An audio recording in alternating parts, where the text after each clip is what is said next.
crop establishment, weed control, pests and disease management, and nutrition are key for a successful canola crop. A successful establishment is linked to the adherence of the following aspects. Number 1. Compaction removal. Number 2. Moisture conservation. Number 3. Minimal cultivation, that is soil structure improvement. Number 4. Organic matter buildup. Number 5. Pre-plant spray with glyphosates. And number 6. Fine tilth. Planting. The planting rate of canola is 1 kilo per hectare, which contains approximately 200,000 seeds. Planting should aim at establishing a thriving crop with an average plant population of 40 to 60 plants per square meter. Scouting for flea beetles and cutworms and weed management is critical at the early stage of the crop, especially as it germinates, otherwise there will be no crop to manage. Weed control. Managing weeds at the pre-plant stage is significantly cheaper than controlling weeds in the crop stage. To date, controlling broad-leafed weeds in canola remains a big challenge. However, this challenge can be overcome by controlling the weeds during rotation with cereal crops.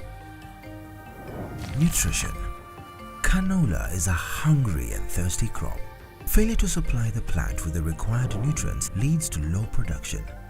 Some of the elements required by the plant include A. Potassium for water regulation, transpiration, or drought tolerance. B. Sulfur for the synthesis of proteins and oil. C. Phosphorus for photosynthesis, storage, and transfer of energy, among other functions. And D. Nitrogen is an essential element in the vegetative development of the crop. Nitrogen is the main driver of canola yields, but note that canola uses much more sulfur and phosphorus compared to cereal crops. Top dressing. Canola is known to be the hungry of nitrogen at the early stage, hence a top dress of a high nitrogen fertilizer is required before or at the green bud stage. Pests and diseases management. Pests in canola. As the crop germinates, watch out carefully for cabbage stem flea beetle damage occurring on the cotyledons and the first 3 true leaves. If the damage is seen, spray the field with a bee-friendly insecticide. The canopy will form over the next 5 to 6 weeks. Watch for caterpillars eating the leaves. If caterpillar damage is noticed, again spray the crop with an insecticide, bearing in mind bee safety as you do so. Other pests to look out for include cutworms, diamondback moths, bollworms, aphids, and pigeons. The importance of bees. Bees and other pollinators form a critical part of the yield potential for the crop. Any pest control intervention done must be done cautiously by using bee-friendly products and avoiding any spray during the day when bees are foraging.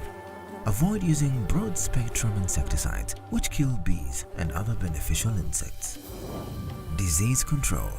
Some of the diseases that affect canola include blackleg, damping off, sclerotinia, black spot, and clubroot. These diseases are controlled by fungicides and mainly by rotation. For effective control of pests and diseases, a farmer should consider the following. A. Do a thorough field scouting every week to understand which pest or pests are present. B. Consider the growth stage of the crop. This helps determine whether the control is necessary. C. The weather before spraying. Do not spray when it is raining. D. The selection of the product should be based on pest type, the safety of beneficial insect, and post-harvest intervals. The crop will grow on through several stages, from germination to vegetative state. Then it gets to green bud, to stem elongation and flowering. This flowering stage can go on for a month. As the flower petals drop off, the first pods appear. Once the pods are formed, the seed filling stage begins, and this process can go on for about 35 to 40 days. Thereafter, the crop will begin to ripen off.